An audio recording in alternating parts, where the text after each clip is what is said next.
Somewhere right now, a mother is awake before anyone else in her house. She's not awake because she wants to be. She's awake because her body has forgotten how to sleep past 5 a.m. Because even in the quiet, her mind is already making lists. The school bag, the meeting at 10, the dinner she needs to plan, the call she forgot to return, the appointment she should not cancel again. The feeling, always just below the surface, that she is not doing enough, not being enough, not giving enough.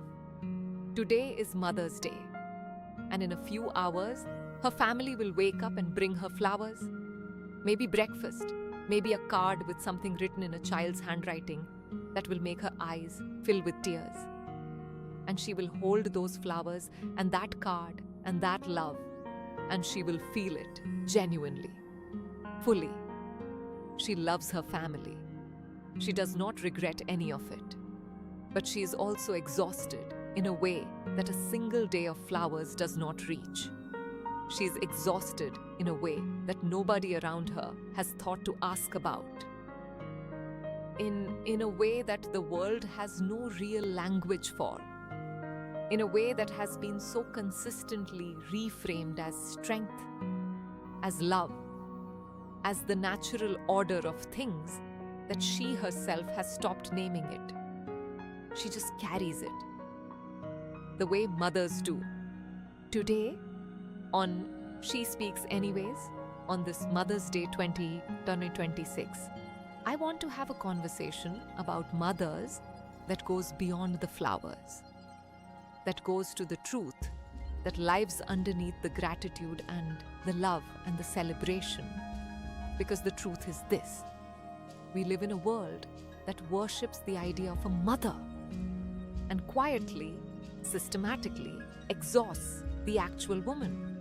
I am Yogita, and this one is for every mother watching, every daughter watching, and every person who has ever loved a mother, which means every single one of us. The myth of the perfect, selfless mother. Let us start at the very beginning, with the story we have been telling about mothers since the beginning of recorded human culture. The story goes like this. A mother is selfless. She gives everything: her time, her body, her sleep, her ambitions, her sense of self to her children without hesitation and without resentment. She does not need to be asked. She anticipates, she provides, she nurtures, she sacrifices, and she does all of this with love so pure that it does not diminish her. It fills her. The giving is the receiving. The sacrifice is the fulfillment. And if she finds motherhood anything other than entirely fulfilling, if she is lonely or depleted or grieving the self she was before, that is not something she says out loud. That is something she processes privately, at night, when no one can see.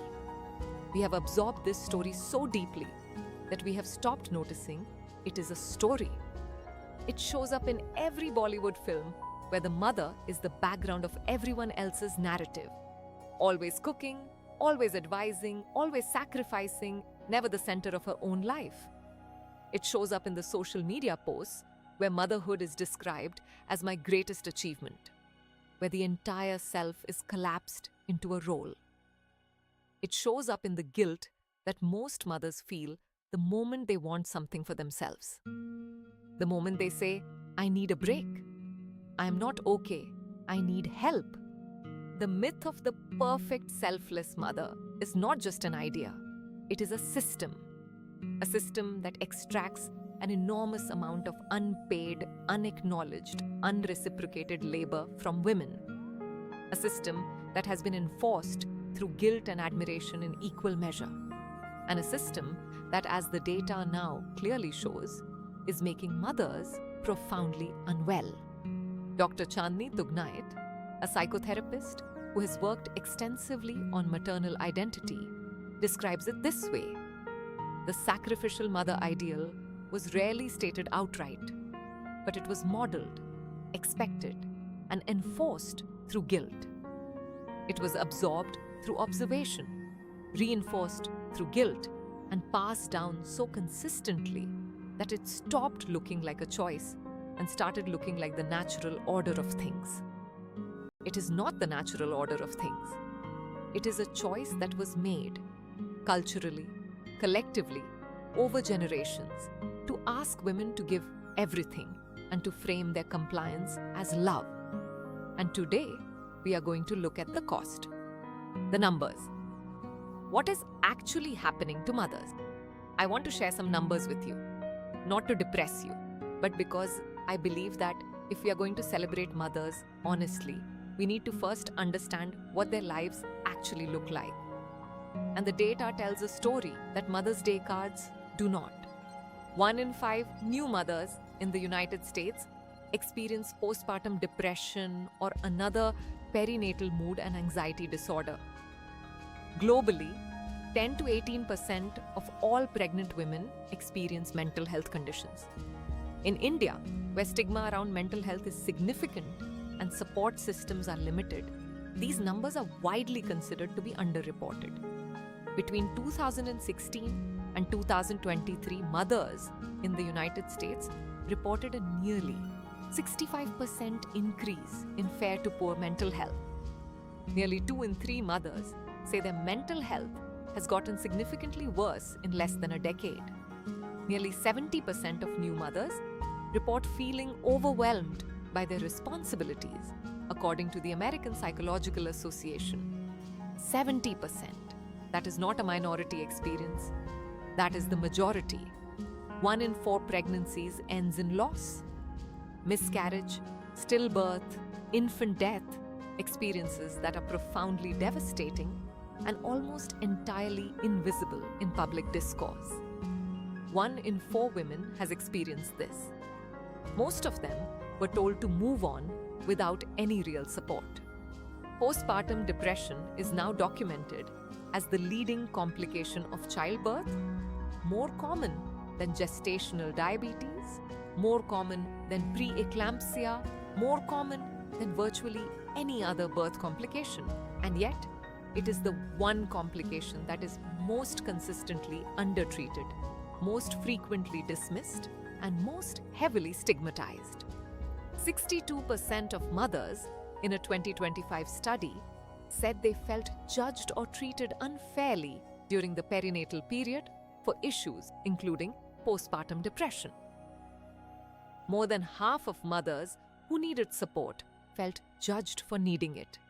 Read those numbers again, and then think about the last Mother's Day message you sent, or received, or shared on social media. How much of it spoke to any of this? We are very good at celebrating the outcome of motherhood.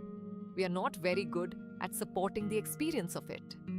Matrescence, the transformation, nobody warns you about. There is a word that most mothers have never heard, a word that might have changed everything for them if someone had told them before they gave birth. The word is matrescence. Matrescence, coined by anthropologist Dana Raphael in the 1970s and brought into mainstream conversation more recently by reproductive psychiatrist Dr. Alexandra Sachs, describes the process of becoming a mother, not the moment of it, the process, the profound physical, psychological, emotional, neurological, and identity transformation that occurs when a woman becomes a mother. The word follows the same linguistic structure as adolescence, and that is deliberate. Because becoming a mother is, in scope and depth and disruption, as significant a transformation as moving from childhood to adulthood. The body changes, the brain changes, literally, neurologically, with studies showing that grey matter reorganizes in first-time mothers in ways that persist for years. The relationship with the self changes, who you are changes. And yet, we prepare women for none of this. We prepare them for the baby. We buy the cot, read the books, attend the antenatal classes, plan the nursery. We prepare them for the practical demands of a new person in their life. We do not prepare them for the loss of the person they were before. We do not tell them that they may look in the mirror and not recognize themselves, that they may love their child completely and still grieve the life they had, that they may feel joy and loss simultaneously, and that both are true and neither cancels the other out. Dr. Sachs says that because we have no cultural language for matrescence, it gets confused with postpartum depression. Women who are experiencing the entirely normal, if profoundly disorienting, experience of becoming a different person think something is wrong with them. They think they are failing. They are not failing. They are transforming. And transformation, by its very nature, involves losing the shape you had before. What would change if every woman was told about matrescence before she gave birth? If she was told, you will not be the same person after this. And that is not a tragedy. It is a becoming. But it takes time, and it takes support, and it takes a world that acknowledges the size of what is happening to you. Most women are not told this. Most women are handed a baby and told to be grateful. The invisible labor, what is never counted. Let us talk about work. Specifically, let us talk about the work that mothers do that is never described as work. There is a term for it in academic and feminist literature. The mental load, the invisible cognitive and emotional labor of managing a household and a family. Not just the physical tasks, the cooking, the cleaning, the school runs, the appointments, but the entire management architecture behind those tasks.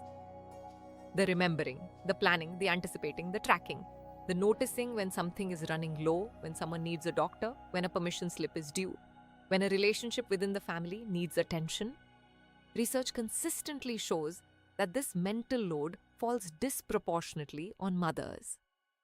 Even in dual income households, even in households where partners share physical domestic tasks equally. The physical work may be split. The cognitive management of the entire system almost never is. Here is what the mental load looks like in practice. A mother does not just cook dinner. She thinks about what everyone in the family will eat tonight, cross-referencing it against what is in the fridge, what was eaten last week, what her child's school lunch contained, so there is not too much repetition. Whether her partner has a work event, that means dinner needs to be earlier. Whether her own mother mentioned last week that she had been feeling unwell and should be called to check in. She does all of this simultaneously, while doing 12 other things, without anyone asking her to. And when it is done, when dinner is on the table and everyone is fed, nobody calls it work. It is invisible. It happened in her head. It required expertise and attention and energy, and it counts nowhere. It shows up in no salary. It contributes to no pension. It is acknowledged in no annual review. A 2019 study by Oxfam estimated that if unpaid care work, the work done predominantly by women, were valued at minimum wage, it would be worth approximately 10.8 trillion per year globally. Trillion, with a T, more than 3 times the size of the global tech industry. And on Mother's Day, we give flowers to the woman who has been doing 10.8 trillion worth of unacknowledged work. And we call her lucky to have such a beautiful life. The glorification of suffering, when struggle becomes identity. Here is the most insidious part of what we do to mothers. And I need you to really hear this. We have created a culture where maternal suffering is not just tolerated, it is celebrated. Where exhaustion is a badge of honor. Where I haven't slept in 3 years is said with a laugh at a play date. Where I don't even know who I am anymore is a relatable meme. Where the worse the self-sacrifice, the more admirable the mother. Where suffering, reframed as devotion, becomes the evidence of love. She gave everything for her children. We say this about mothers as the highest praise. But do we ever stop to ask, what was taken? What was not given back? What did she give up that she never recovered? And what kind of love asks for everything, leaving nothing for the one who gives it? The glorification of maternal struggle serves a very specific function. It makes women less likely to complain. It makes them less likely to demand support. It makes them less likely to say, this is too much. And I need something to change. Because the culture has told them that endurance is the measure of their love. That if they are struggling, they should be grateful for the struggle. That the hardness of it is proof of the depth of it. And the women who do speak up, who say, I am not okay, who admit to postpartum depression, who acknowledge that they have lost themselves, who say, I love my children and I also need something for me. Those women are met far too often with the most devastating response possible. They are told they are not grateful enough. 62% of mothers who sought help for postpartum depression felt judged or treated unfairly. Not supported, not helped, judged.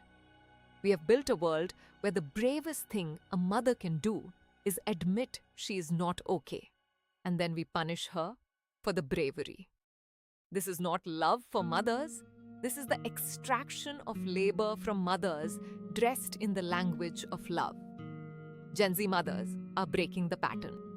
But here is where the story turns, because something is shifting, and it is being led by the youngest generation of mothers.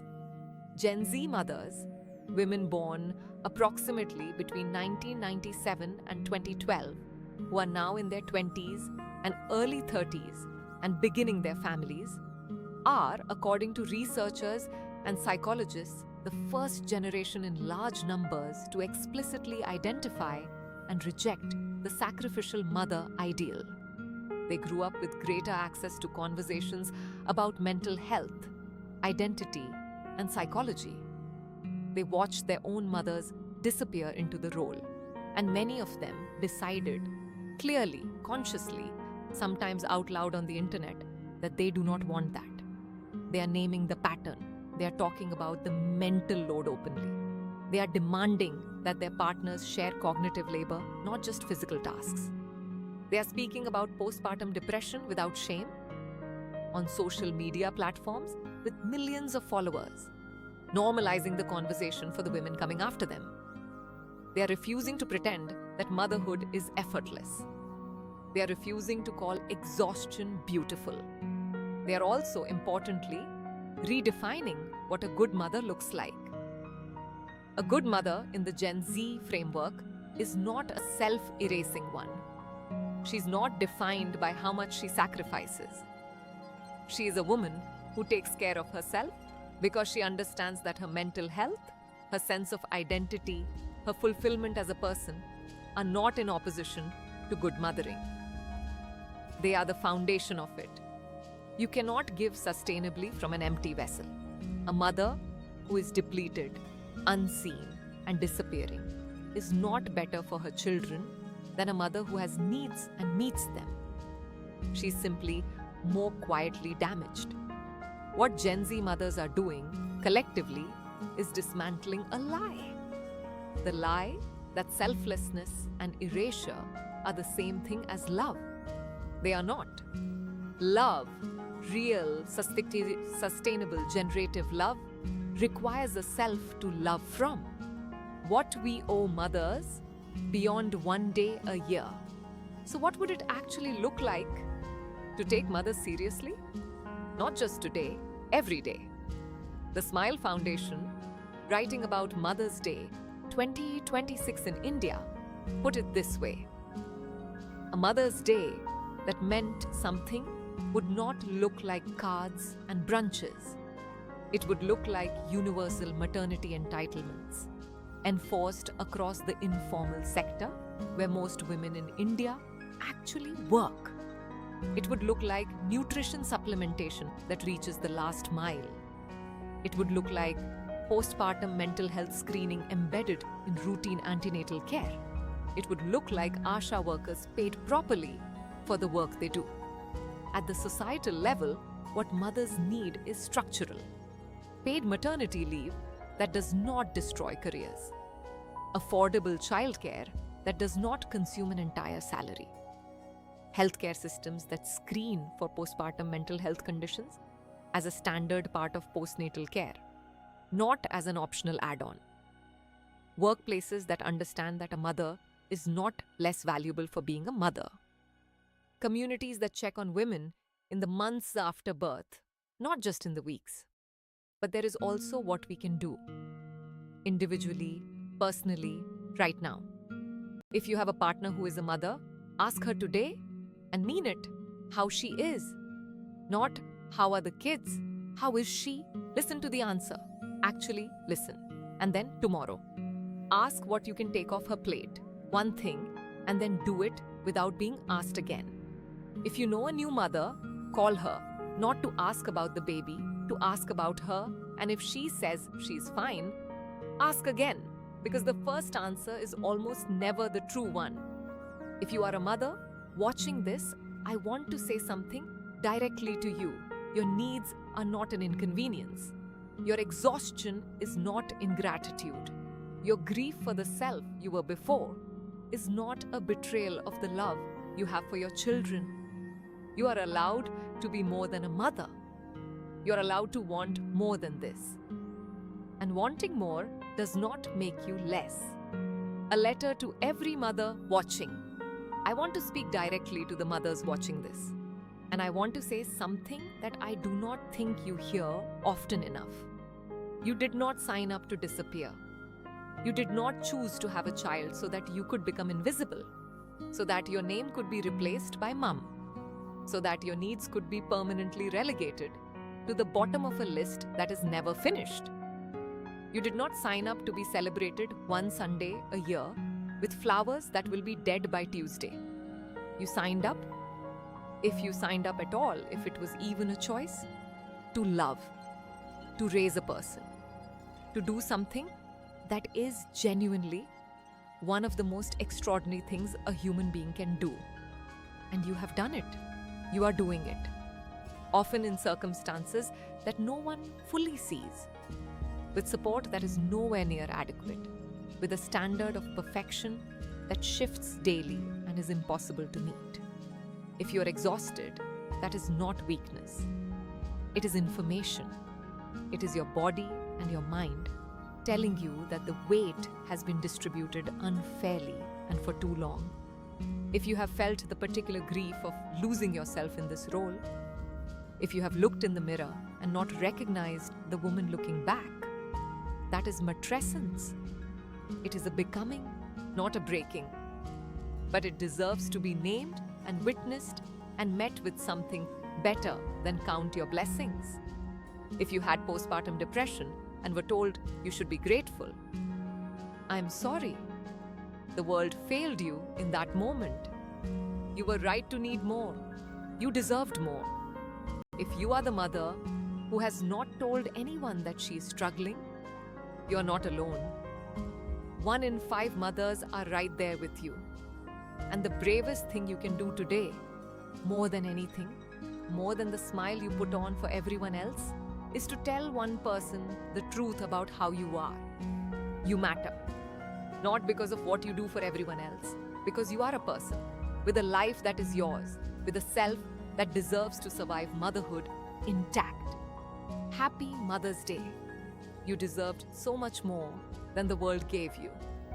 And it is not too late to ask for it. My honest take.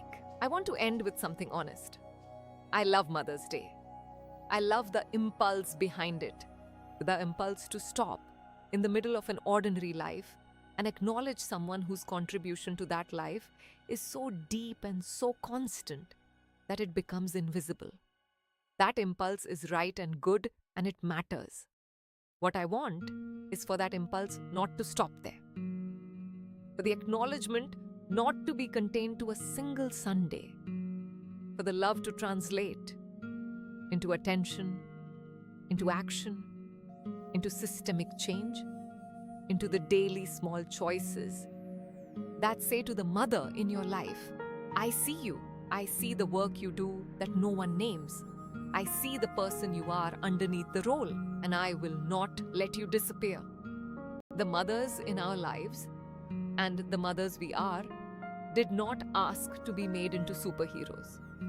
They asked in the ways that women ask for things without saying the words directly, because they have been taught their needs are too much to be seen, to be helped, to be considered, to be human. Today, on She Speaks Anyways, I'm asking you to see them. And then, tomorrow, when the flowers have wilted and the day has moved on, to keep seeing them. Leave me a comment. Tell me about a woman who raised you. Not what she did for you, who she is. I want to hear about her. I am Yogita. This is She Speaks Anyways, and today, every day, every voice matters, including hers, especially hers.